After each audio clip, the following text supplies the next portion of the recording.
Joe, good morning. Good morning. Mr. Leonard, I've never called you David, but I'll call you for the purposes of this, David. Good morning. Good morning. And Joe, I'll let you do the introduction here. This story that came out from Pennsylvania, 300 priests involved and covered up, according to a grand jury. The molestation of over 1,000 children is unbelievable. It is one state out of 50 in the Union. And who knows what else has happened outside the United States? But it certainly has reopened some very difficult wounds in your family. Yeah, I mean, you can probably say that it's unbelievable, but it just seems like it happened in Massachusetts, it happened in New York State, and it's been an ongoing cover-up, and I think conspiracy by the church to cover up what should be ousted. I mean, and you see articles like this in the paper yesterday of 300 priests and all the way up to the level of cardinal even. Yeah.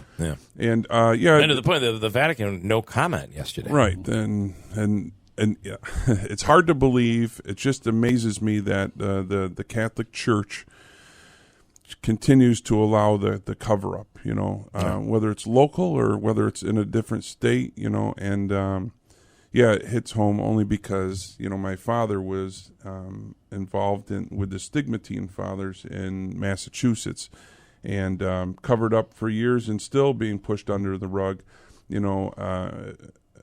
however many attempts he's made to try to secure legal representation to go after them or not, and write letters and be interviewed by the Boston Globe and all these countless stories you guys have. I mean, and then you still continue to see bishops that are now cardinals who make comments in magazines like this Bishop Dolan of Milwaukee, who believes that men who masturbate in public parks make suitable priests, and now he's a cardinal. Where is he? New York City. New York City. Yeah, Dolan. The cardinal in New York City. I mean, this is a comment that he made in a book, and So what does that tell you? Yeah. It just tells you that there's an ongoing list of cover-up. All right. So, Mr. Leonard, Yes. tell us if you could, a little background in your story. All right. What happened was when I was a young boy, in my teens, I wanted to be a priest. So, like so many my affiliation with the Stigmatine Fathers was my uncle, who was also a member of the Stigmatine Fathers.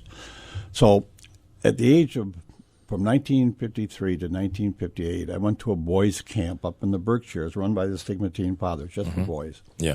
And it was at this time, I was maybe 13, that I was raped and sodomized.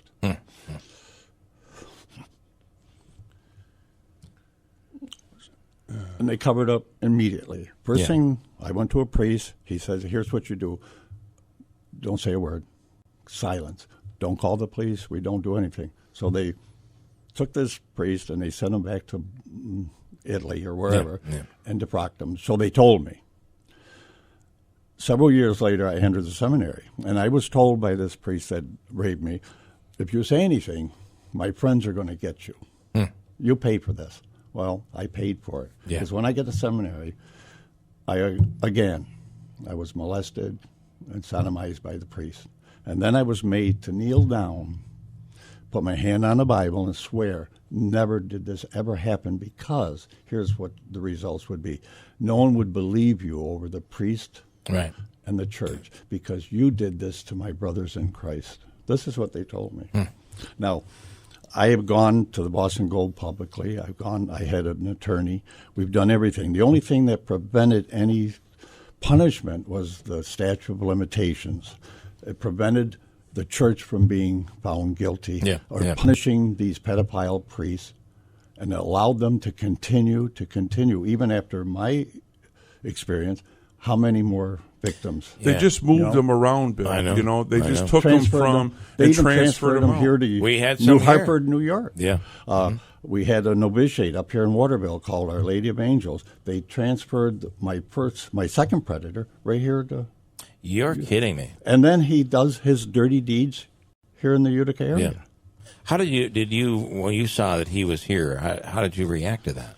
I went up to the novitiate, and I met with Father Henchy, who I first went to And he was the novice master. And I told him, I said, what's going on here? He said, don't say nothing. You keep it between you. Just go on with your life, get married, and do your thing. And I went immediately trying to get help. Yeah.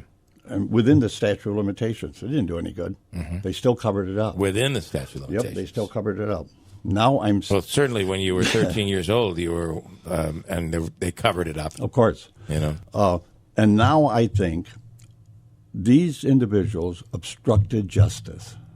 The law of the land is you don't cover crimes knowingly. You get away with it. Mm-hmm. Now, maybe I can't do anything about the sexual abuse, but maybe there's something I can do for people, these priests and these cardinals that obstructed justice. So this, really, I've never heard of it positioned this way before, and I don't know the law. However, I do wonder: can an institution face charges of obstruction of justice? I don't see why not. I mean, Bill, look at you have cold cases, certainly murder the institution cases. That is morally the highest institution. I don't think there's any statute of limitations on that, right? And that's what I'm trying to find out. If I can get an attorney to haul them into court and answer to these charges that they obstructed justice and covered crimes against humanity, especially children, then I want to know why. I want to see. Find me another organization that would be able to survive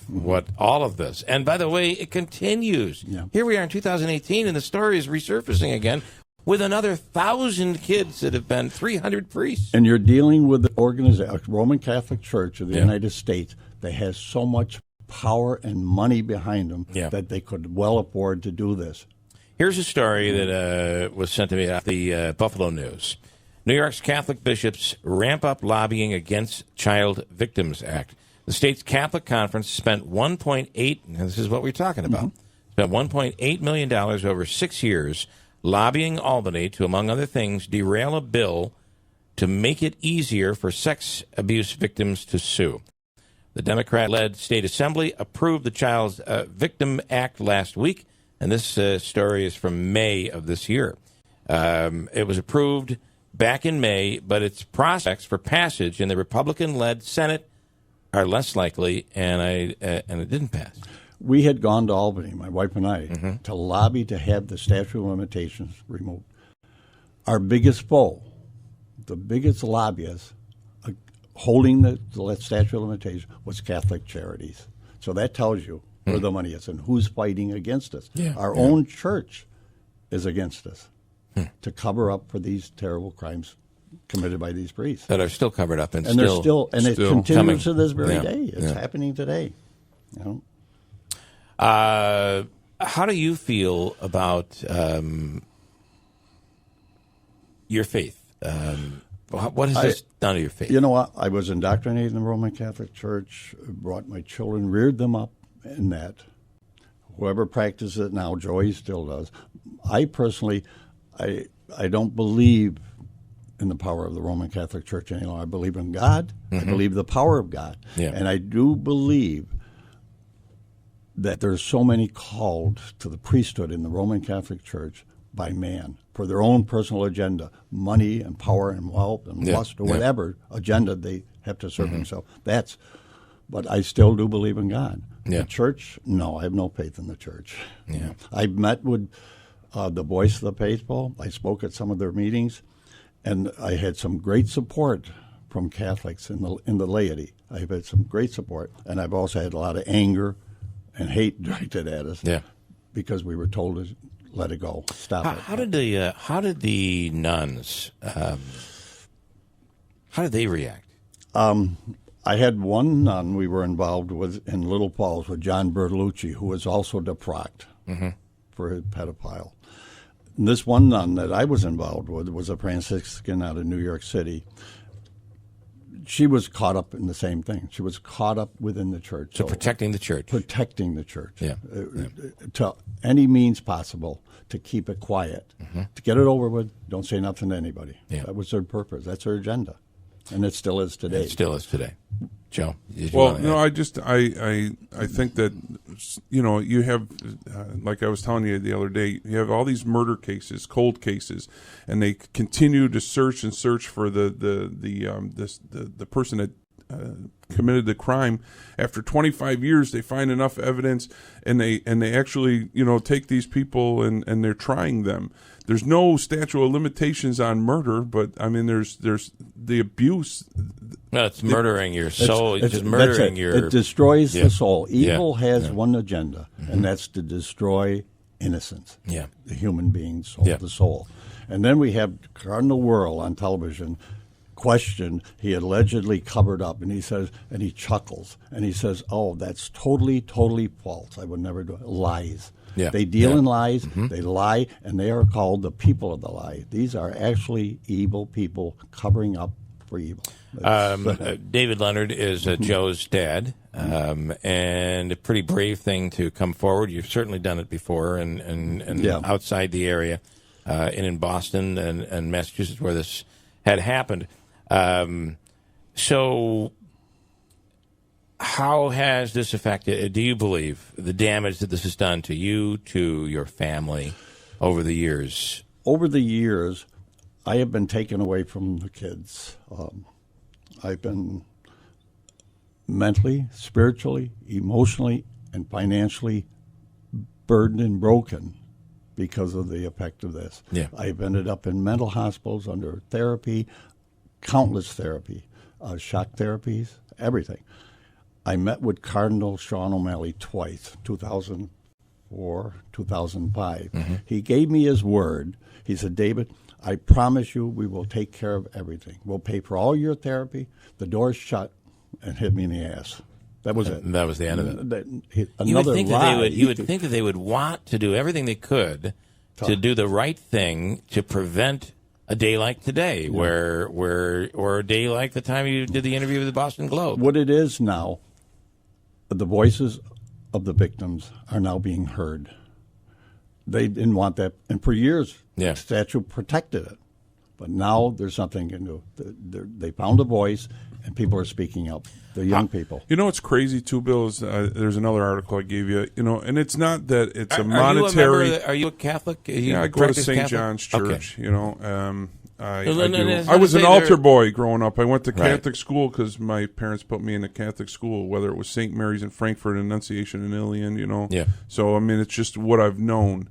And not until later in my life have I known, what happened and things.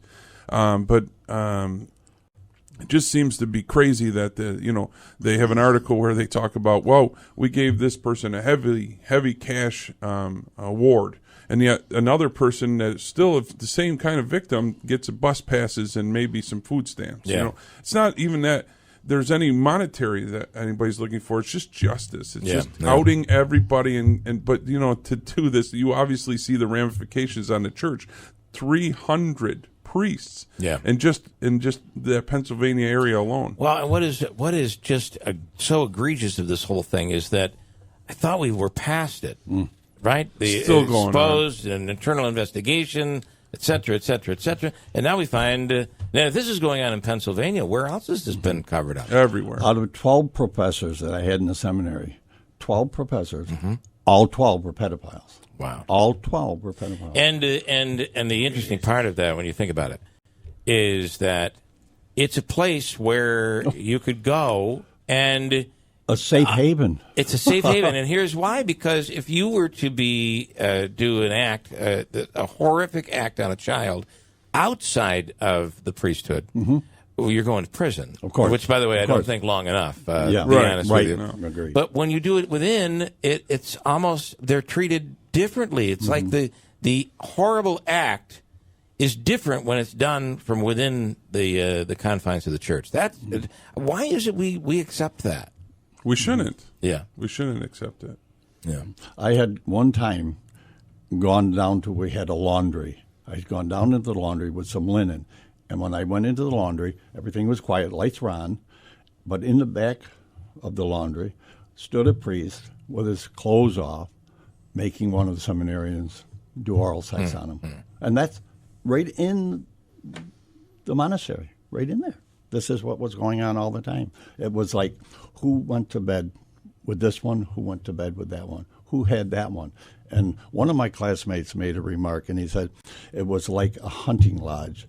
They were the hunters, and we were the trophies. And it's true. At what point were you able to tell your parents or tell someone that Here's was what happened. close to you? I married Joe's mom.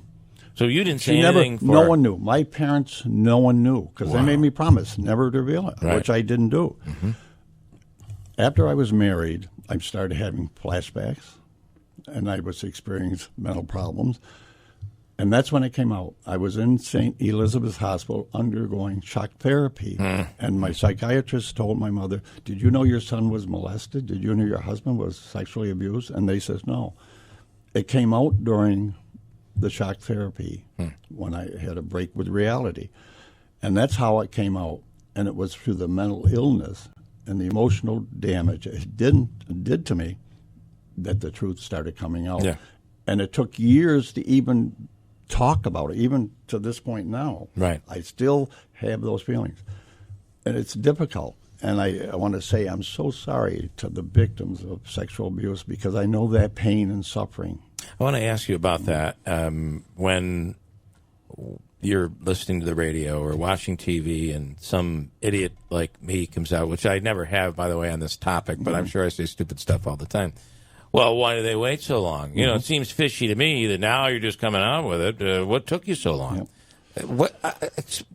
From someone who was there, talk about why does it take you so long? What they do, they instill such guilt and fear and coerce you into thinking it was you, and no one's going to believe you. That's they know exactly what to do. These pedophiles know how to groom. They know what to say, and they know they pick the most vulnerable of victims and instill fear, shame onto these people. So they can't speak. Yeah. It silences. I mean, so they're they find kids. it within the courage within themselves to be able to say, right, you know, I'm going to talk. But it does eventually surface, and Yeah. there are so many brave souls out there. I've known so many. We had this one young guy come up on the lines in Boston, and he was John Gagan's youngest victim. He was, at the time, he was about 38 years old. And he came up and he said, Dave, I just want to say, I'm going to stand here with you. I saw your article in the Globe. He said, I got $1 million. Did it help me? I said, I don't think so. And he said, no, it didn't. He said, that money means nothing. 3 days later, he was dead. He committed suicide. So therefore, it means nothing. This settlement's nothing. And when they say, oh, they're sorry, they're not sorry. Right. They're sorry they got caught. Right. They're sorry they have to, but they have escaped. There's no punishment. They've gone free. And they're living in their condos. Most of these predators, Bill, have since died. Mm-hmm. They've lived their life unaffected by any of this, and now are dead. So old that we're covering up, which there still seems to be cover-ups. We're learning. Mm-hmm. Has the behavior been stopped in its tracks? That's the big question. I don't think so. Yeah, I believe, and I refer to this word evil. It has an agenda. Mm-hmm. It's not going to stop. It'll find another route, another avenue. And what we were lacking back then is the internet. We didn't have all these avenues. Right. They're using that now. There's child porn. There's marketing, pedophile rings run by the Catholic priests. Mm-hmm. Employing their doing their deeds. So. All right. I cannot imagine you having to tell the story. I hope it helps. Oh. I hope that I know your goal is that it's not about money. It's about maybe there can be change here and justice for just for the sake of my children. Yeah. I have asked, let them know the truth. Yeah. Admit it, and they will not admit it happened. Right. They won't. They all say, "Oh, we weren't aware of this." Of course, they were aware of it. Yeah. Who in their right mind wouldn't be aware of what was going on? You don't come this far in their church. Cardinals, even to the Pope. I don't know about this new Pope, but the popes of the past. I wrote to one. They had to know. Yeah. They saw it. You're looking for an attorney. Your concept here, and maybe it's not a good legal concept. Right. Maybe it's brilliant. That obstruction of justice. The church should be charged with obstruction of justice, and there should be no statute of limitations on this. So, of course. All right. So let's see if we can find an attorney that'll at least sit down with you. Would be good. All right. David Leonard, thank you for telling your story and with the objective of trying to help others. Right. And thank you, Bill, for having me here on the program to share my experience with you and for the listeners. And I hope it helps somebody to stand up because I know it's happening today. I know it's happening today. Thank you. And Joe, thank you. Thank you. I'm sorry. That's all I'm sorry. Okay. Thank you very much.